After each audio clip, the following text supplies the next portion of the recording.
What up folks, Graphics OK, and today we got a little bit of Total War Warhammer on our plate. We're going to be doing a little bit of overviewing the state of Warhammer, a little bit overviewing a couple of those videos that came out recently. Not going to be doing no second by second commentary about it, just a few points that I've noticed while watching the videos when we're talking about that. We got this giant video which really says a lot to me, and the Bretonnia faction reveal video, which says a lot more to me. So, in a video CA recently put out, a Slayer's Guide number 3 Giants, they're basically talking about giants, and we can see the giants on the battlefield. They're big, hulking monsters. One thing that I noticed is that they all look alike.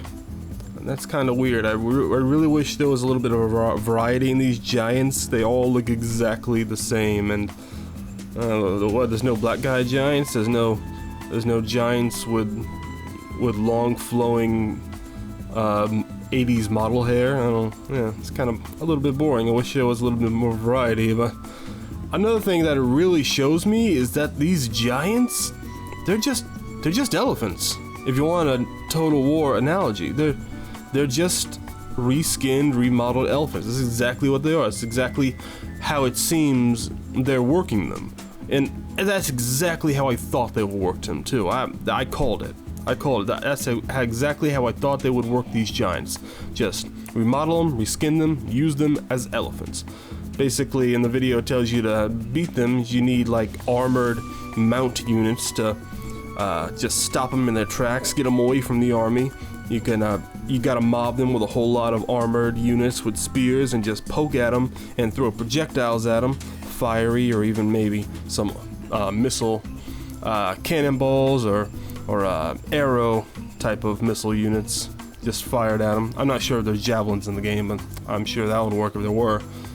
And yeah, that just sounds like how you deal with elephants. And these guys are cool. I like that they're in the game. I like that they do all this weird fantasy stuff in this. It reminds me of the cave troll from Lord of the Rings. It's just a big hulking thing helping the little army. But for some reason, when all the Warhammer stuff was coming out, I thought it was gonna be more different. I thought the engine was gonna be different. I thought there was gonna be a new, completely unseen way of using things and how they're implemented or something. It's not all that different from just the way you use elephants. The more and more I see from these videos, and we'll see even more in the next one, in the Bretonnia video, it really seems like they're just using ideas from other games and other mods, and they're just imposing it over their Total War formula. And I'm not saying that's a bad thing. I love Total War and I love the Total War formula, but I don't know, for some reason I expected something completely different, something game-changing. I'm gonna see more of this in a bit, but the giants are cool. I just wish there was a little bit more. I like their jiggly bellies. Oh, I need to get on Weight Watchers. I try not to touch the little Debbies, but they taste so good. The giants will be recruitable by the Greenskins race faction thingy, and it's kind of unfortunate that it seems like they won't be able to be recruitable by other factions like maybe dwarves or Empire. Maybe we can recruit them as mercenaries. I don't know how the mercenary system works in Warhammer. There might not be any mercenaries. It seems like all the factions have their units, and the other faction has their units, and never shall the two meet, you know.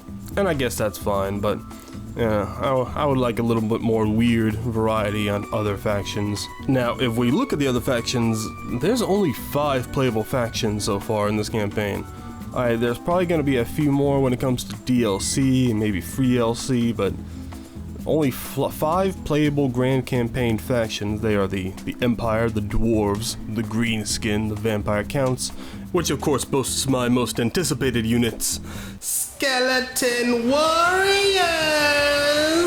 And the DLC, the Day 1 DLC, Warriors of Chaos. I guess this is dependent on the size of the map. They're trying not to make a big, huge thing. The map might not... I don't know. I'm not sure how big the map is. It seems big. It seems big enough to hold more than 5 factions, and they're not really calling them factions, they're calling them races. So is there an empire race, but there's a lot of factions within it? I'm not sure how I'm supposed to think about all that. Well, for one thing, we'll talk about it in a bit, but with the other factions, within the races, yeah, they are completely different races, and I wonder if there are different factions within these races. Are there different factions within the vampire counts? I don't know. I think it's weird that it's so few factions, but maybe it fits for this game. Maybe it fits for the size of the map they're going for. You know, it's not Attila size, it's not massive, crazy big, we can see that, but it doesn't seem that small from what I've seen. We'll see how it all works together. We can't judge it until it comes out. Which brings us to the main bit. Bretonnia has been announced as a playable faction, yay, but not really, boo. So, yeah, they are a playable faction in custom battles and multiplayer battles, but not in the grand campaign, which is strange, and I'm not sure why they went that direction. See, Bretonnia is basically a human faction, from the look of it at least. I don't see anything that would tell me that they're not a human faction, basically like the Empire, but they're obviously not the Empire, they're another kingdom entirely. So it just muddles this whole race thing for me. Why? Oh, they're playable races, but Bretonnia, they're not a part of the Empire, so they're not a part of that race, so we don't play it. I don't know. I just don't know why they put it like that. Why aren't they just factions? Why can't there be different factions of greenskins? I'd like to play a different kind of faction of greenskin, a different kind of faction of dwarf. Maybe underground dwarves and upper ground dwarves. That'd be kind of cool. I don't know. The whole information about that is kind of a little muddied a little bit. I don't know why they chose to make this faction not playable. From what I've seen in this video and what I've seen explained in other things, that this faction, Bretonnia, is basically an analogy to, like, I'm not even sure if I'm using that word right, but they're kind of like the French. Yeah, we can see the Le Fleur all on the city, on the little, on some of the architecture and whatnot. We can see the French style. We can see that the faction is a heavily cavalry based. They got their armored Pegasus, and that's fucking cool. I love that. I'm pretty sure Pegasus are the Empire too, so that makes me happy.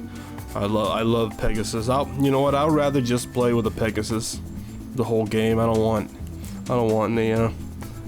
any griffins or whatnot. Pegasus are so cool. But yeah, these guys are just the French of the Warhammer. So, of course, being created by a British company, they get no love. But I don't know. It's weird. But what's weirder about it is that the comment below the video says we have no plans of adding Bretonnia as paid DLC. But you can check out our plans on DLC and free DLC here. They have a link which basically has a roadmap to some of the DLC they're going to be putting out, which is going to be a lot of new units, new heroes, new legendary lords, which I'm not really sure at this point what's the difference between a legendary lord and a hero. No, whatever. Lore of Magic is basically spells, playable race. So it won't be any humans or any ones we know. It'll be completely different races. It will not be another human faction or another greenskin faction or anything like that. It's all just races. This whole game's a race war. That's exactly what it is. Now they got their whole little lord packs and campaign packs. Who knows what that's gonna be? We still got this weird idea of a trilogy of Warhammer games. I don't know how that's gonna work out. How they're gonna finagle that into existence, but that might be interesting to see. I just don't really get why they won't let them be a playable faction. I don't see the point. A playable campaign faction. I don't know. We'll have to see when the game comes out. Maybe there's a grand design. Maybe just the campaign map itself works better on the small playable faction system. Maybe it's like there's a lot of intertwined story things inside the campaign, and there just can't be too many playable factions. Because I do hear about quests for individual little heroes, so maybe that's a part of it. I don't know, we'll have to see about that. Now, in the Bretonnia reveal video, we see that Darren and Joey the CA mascots are, joined by the one and only Lionheart, fresh off the set of his new debuting movie role as Bridge Hobo number 3. He will be playing as Bretonnia, and Darren will be playing as the Vampire Counts, because, you know, Skeleton Warriors! But not really. I don't think there were any skeleton warriors in this battle. I think it was just it was mainly because of the Terrorgeist. And as we're gonna see in the video, or well, we're not really gonna show the whole video, but the Terrorgeist really seems OP. I don't know if it's me. I don't know if I'm crazy. I don't know if Lionheart just didn't play it right, but that Terrorgeist seems OP as fuck. First thing that really jumps out at me when I saw this video is how over the top the whole settlement looks. It looks like a 5-year-old's depiction of a medieval city. It looks like they're at the Ren Fair. Everyone looks like that. When you look at the people, the way they're dressed, the way the city is, it looks like a Ren Fair. It's such a fantastical setting, such an epically fantastical setting, and I like it. I like that they're going over the top with it. After playing so much of Medieval 2 with the realistic medieval stuff, it's like, it's not as cool as the fantastical medieval stuff with the people with the pointy hats and the pointy houses and all that fun stuff, but this looks really epic. It's got a really big, giant, epic statue. I wish more cities in the world had big, giant, epic statues in the middle of their cities. I wish Orlando had a giant statue of Shaq or something. Just a 500-foot tall statue. That would be cool. And throughout the video we see that Lionheart is not exactly doing the most amazing job, but he is talking during the video, and I understand that can take a few points off his micro stats. So that's fine. We gotta give a little pass for that, but jeez, that Terrorgeist is just tearing shit up. And in this battle, we're getting a good look at magic lore, which are just basically magic spells that our mages can cast. We got a really good look at some electricity that was just mowing down zombies, and it looks really cool. It looks fucking devastating. I hope it's as devastating as it looks. That kind of move needs to be just world-ending. That needs to just take out a whole lot of stuff. The move like that. We see other magic moves like a big whirlwind wind kind of attack, which just blows a million guys away. That's pretty cool. There's these different kind of magic lores that different kind of mages and necromancers and whoever else is going to be able to use, and that's very interesting how they're going to be bringing this whole new magic thing in we've never seen before. Well, maybe we have seen it a few other places. I don't know. The magic thing is not quite as original as I thought. And the video also shows us a pretty interesting thing. These lords or heroes, I can't remember which they were called. Are they lords or heroes, or are they both? They might have said in the video, and I don't quite remember. But they're one-man units, basically. They're out there, and they're one-man wrecking machines. Or in this case, one of them's a woman, which is your mage out there. She's the one busting out those sick lightning bolt attacks.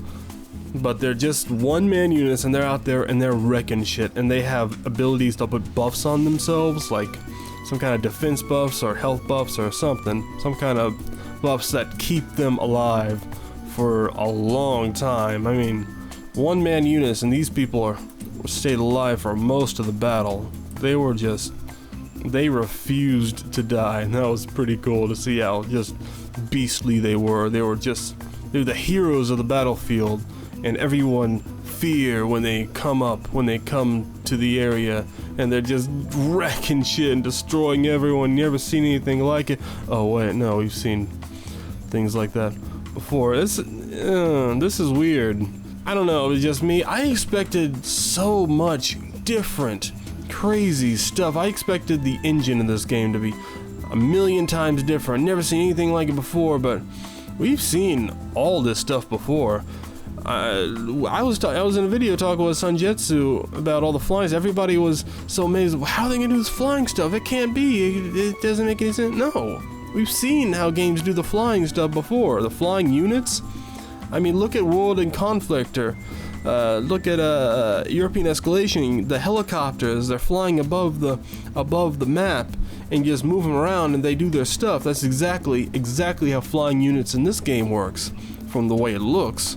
The magic, we've seen all that before. We've seen the magic in mods like Elder Scrolls mod, Lord of the Rings mod. We've seen it in Age of Wonders 3, another game, RTS game like this, where you do RTS conquest maps and you're on the battlefield, you shoot magic.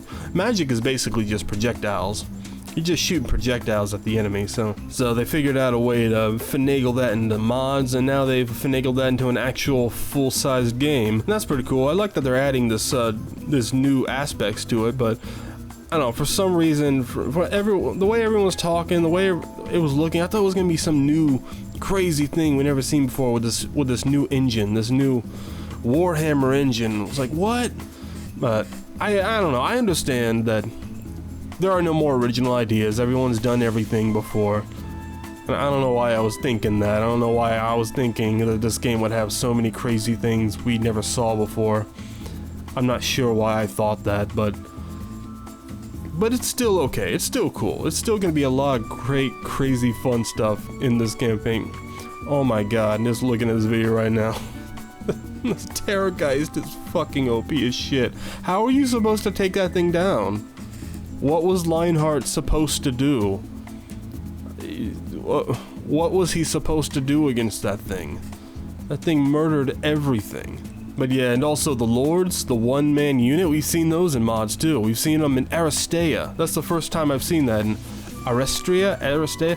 It was a Trojan War kind of mod. Look it up. It's a pretty cool mod. It's got all the heroes, got Odysseus and Hercules and Achilles and all them, but they're one-man units, and they're fucking one-man wrecking crews. You need to surround them by tons and tons of units to take them out. They're crazy powerful, and that's how it is here.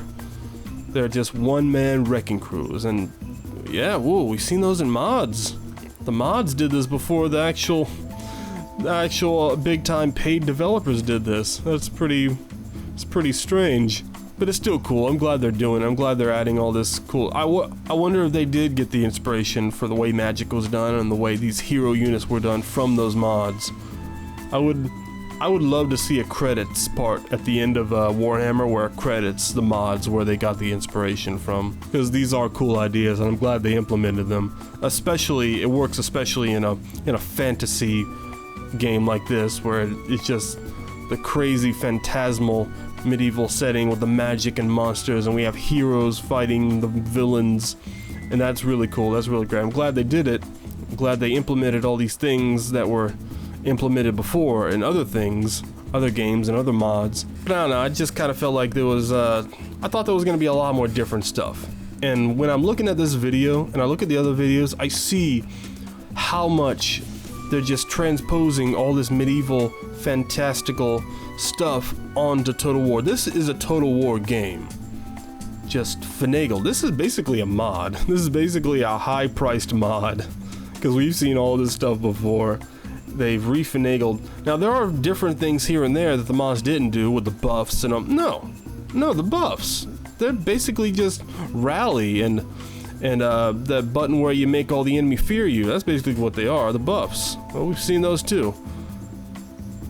The magic are just refinagled projectiles. They look different. They're just arrows turned into little electricities animations, kind of like they did in Skyrim mod. And I'm not saying any of that is a bad thing. I like it. I like that they're doing it, but I just thought it was going to be a huge game-changing thing, like everyone kept saying it was, with the game-changing flying units. Everyone said it was going to be so different. Just look at European escalation, world in conflict. It's not that different. We've seen it before. We've seen it done before. It's just going to be done in a cool, revamped kind of way, with a fantastical twinge to it, with the Terrorgeists. It's going to be crazy seeing the Terrorgeists fight up against, I don't know, giant griffins or whatever the equivalent is for the Empire or whatever. It's gonna be sick, it's gonna be cool, and this video makes me look forward to the game even more. I'm pretty optimistic about this game. I don't think this game is gonna be the shit show that Rome 2 was on release. Remember, this game I mean, Rome 2 came out before the Steam refunds were implemented, and we all know what happened to Arkham Knight when they came out with a broke-ass product, and Steam refunds existed. You know, CA does not want that black eye on their resume, so I think they're gonna do what they can to make this game as playable and good as they can before the initial release, and it'll get better with the patches later. And yeah, I think I'm getting pretty optimistic about this game. It looks like it's going in a good direction. It looks like it has a lot of fun stuff going for it. And I'm not talking down on it because it's stuff we've seen before. We've seen it before in mods and other games. That's fine as long as they do it in their own way. It's fine. It's just for some reason I thought from way everyone was talking, it was gonna be a completely weird, different, game-changing, like new engine or something like that. I don't know, I just got weird stuff in my mind and that's just not how it is, but it's fine. It's gonna be pretty interesting. I'm looking forward to it. The more I see about the Vampire Knights and the Skeleton Warriors, it just makes me more excited. All the undead fucking monsters, the zombies in this game? Oh, that's cool. It's gonna be pretty sick, but we won't know officially until it comes out on May 24th. Until then, we're gonna have to keep an eye on it. I think this is a title we're all gonna wanna keep our eyes on. When it comes out, you might wanna keep an eye to all the user reviews, keep to the user reviews mostly. Don't bother looking at IGN reviews. IGN don't know what the fuck they're talking about. And when it comes out, I'll have my own little critique about it as well. But that'll be then. For now, I'm your graphics rogue. Later, folks. Peace.